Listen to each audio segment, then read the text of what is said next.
Hello and welcome to Mortgage Insider from Barclays, the podcast series that delves into the biggest challenges facing the mortgage broking industry. I'm Tony Rimmer, a business development manager from the Northwest. And I'm Claire McPhail, a business development manager in the Southeast. We've been quiet for the last couple of months, Tony and I. We've been juggling homeschooling and the pressures of being a BDM over the last couple of months. So, Tony, from you, how's it been for you and what are you hearing from your brokers? It's a great question, Claire. I think it's been an interesting last few months for us all, really, looking to try and juggle and balance not only our normal day jobs, as we would do as a BDM, speaking with brokers and looking after that side of things. But I think, without a doubt, a totally new experience for me with homeschooling, balancing that with the needs of the children, putting the odd meal on the table as well. But I think... certainly that has been the challenge, but, really, really good, I think, from a lot of respects, having to spend more time with the children. And brokers have been really busy balancing their workload with, similarly looking after their own families and children and dealing with the homeschooling. But, really a huge sigh of relief now that the children are back and being able to try and get back to some normality. So as expected, the Chancellor announced the stamp duty holiday will be extended by 3 months, much to most of my brokers' absolute joy.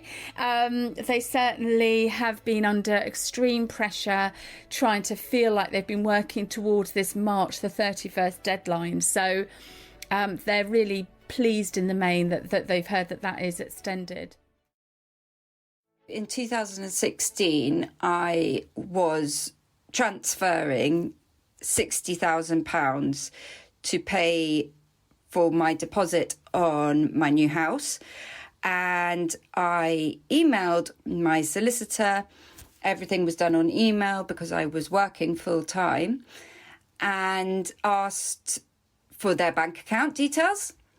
An email came immediately back from them, from their email address with their footer, etc., giving me the bank account details. I then forwarded that to my investment manager, who duly paid it to them. I then hadn't heard anything for a couple of hours, which I thought was quite unusual. So I called my solicitor and he had no idea of sending an email. What had happened was somebody had hacked into the solicitor's email system. So the email was from my solicitor. So there was no way I was able to notice that it was from somebody else.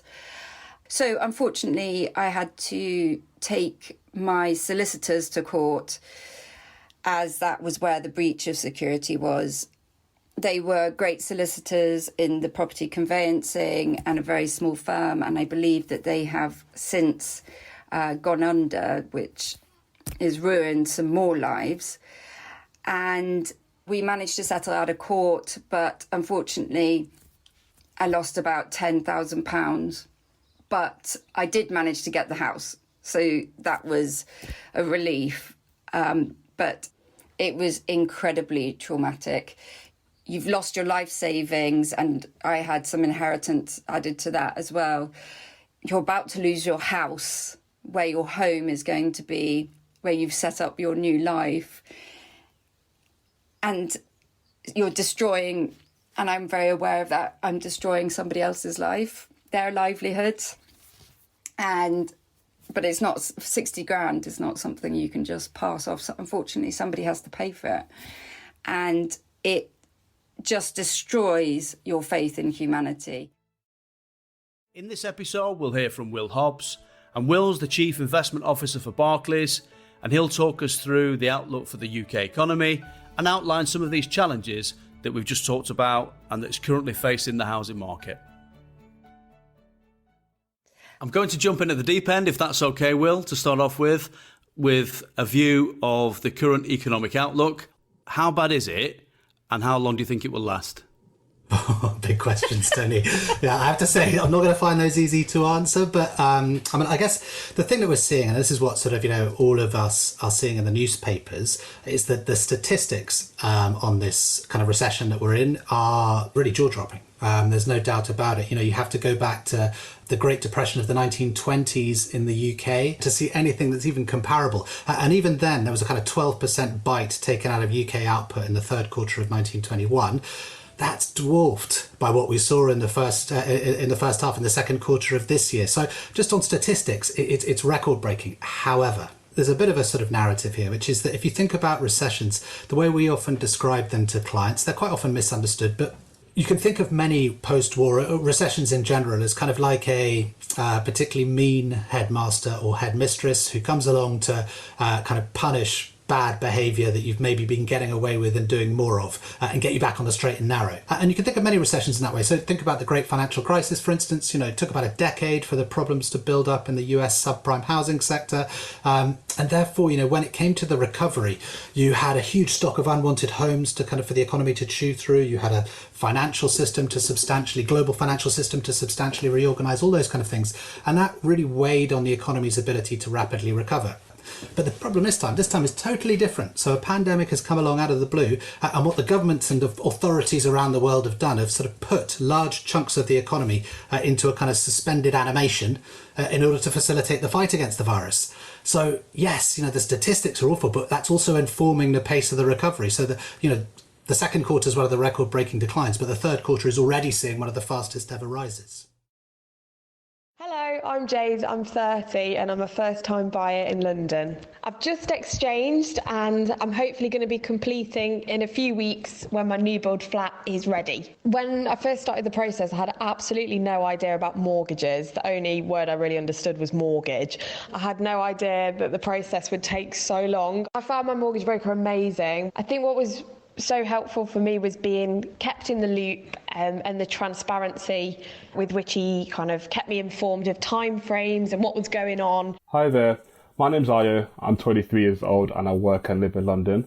And I just wanted to quickly share my thoughts as someone who's looking to be a single first-time buyer. So firstly, I would say that the pandemic has definitely enabled me to save my money a lot quicker than I would have otherwise. However, on the flip side, I definitely do think my preference has changed a bit in terms of my first property and what I want.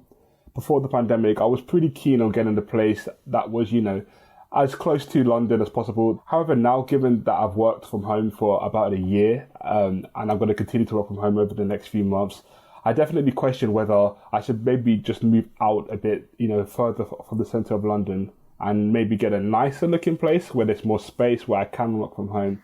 Hi, I'm Abigail, I'm 33 and I recently bought my house in Southend. My experience as a first-time buyer started fairly calm and then became extremely stressful, being honest.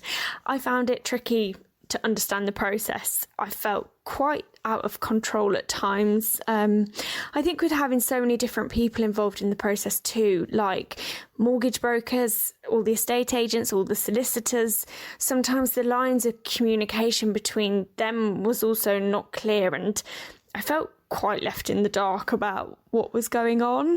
The things I didn't know beforehand, which I know now, is mainly the terminology used, I'd say. I had no idea what completion meant, what exchange meant, and the process even behind those, I had no idea literally how anything worked. Can you tell me about your journey and working in the property market? Perhaps we can come to yourself first, Dan, on that one. Sure. So my sort of journey into this dark and complex world started about 6-7 years ago when I was trying to buy my first home as a first time buyer. And I was buying a house in London. I've been working in tech for about 7 years, and I had this sort of like comically terrible experience where I went with a mortgage broker. The mortgage broker submitted my application to one of the retail banks, but accidentally on the application put me, my partner again. And so about a week later, my application was declined. And after that, obviously I got a bit upset because the sellers were getting anxious. So he went back and he took me off the application, but just left my partner and my partner, which then took like another 10 days to get figured out. And actually, it's sort of funny in retrospect, but the sale really came very close to falling apart. The sellers got super nervous. They thought that we weren't creditworthy and so on. And I guess I was really struck as, someone who'd been working in financial services and in tech for a few years at that point, but quite the level of kind of confusion and disempowerment that I felt in the home buying process. So to be honest, like from a pretty naive place, I was kind of struck that there must be an opportunity to do this better. And so sort of set about talking to lenders, talking to brokers, talking to customers, talking to the regulator about what a sort of better way of getting a mortgage might look like. And Habito was born. We're looking at mental health and well-being and some of the challenges that our brokers have faced over the last 12 months. Sarah Tucker is the founder of The Mortgage Mum. She told us about some of the ups and downs she's faced during the pandemic. It's been an incredibly challenging year. I think for me, the biggest challenges have been the relentlessness of it. When you're at home, it's quite hard to get the balance. Your laptop seems to be everywhere you are. Your kitchen becomes your office, becomes your workstation that you cook in and you look after your kids. There's so much going on in the rooms of our house that were our sacred place and are now part of our working life. So it's very difficult to escape work, and it's relentless. So there's just so much to do all the time. I have had so many moments where I thought, I can't do this anymore. I've picked the wrong job. I can't do it. It's not worth it, because you have all these realisations at times like these. You have this whole people's health is the most important thing. We're clapping the NHS. I haven't seen my nan in over a year. These things are the real things of life. The things that we work so hard for, the things we take for granted is hugging the people we love. All of a sudden, they become the most important thing is your health and the people around you that you love. And so when your job is so intense that it takes you away from that whilst you're also realising what's so important in life, it's a real bundle of emotions. And sometimes you focus on the thing you can exit from. That's the only thing we're in control of, saying, I can't do this anymore. If I take that out of the equation, I'm all right. But it's not real. I've had those moments. I go to bed and in the morning I think, no, for goodness sake, come on, you're fine. You're going to be able to do this. But it's been a roller coaster, like the hardest I've ever had in my career. And when you have a team, they rely on you to help them when they're going through that, and you don't have the answers because it's a shared experience. So I think any business leader will have found that difficult to lead at the moment by example when they're in it themselves. I think for mortgage brokers, things got busier. In actual fact, it sort of closed for the first lockdown. We only had remortgages that could continue because nobody could view properties, nobody could buy properties. And then all of a sudden, people could. And couple that with the stamp duty holiday, it was like the only sale that was going on was in the housing market, and everyone had that sale mentality. People that were not thinking about moving were sick of their houses and realised they weren't big enough, wanted more space, wanted different space, wanted change. So all of these people that were not planning on moving wanted to move. And not only that, they had to move by a certain time. On the flip side of that, we had delays with solicitors, conveyancing, searches. Everybody was delayed. So for us, it was managing the emotions of the house, of the buyers and the sellers, who really were quite desperate, actually, a lot of them, to get this going. I think when you think of the psychology of them, they were at home. This was the biggest thing they had going on, and we knew about it. They'd be ringing us all the time, and we want to manage their expectations, and it was very desperate for them.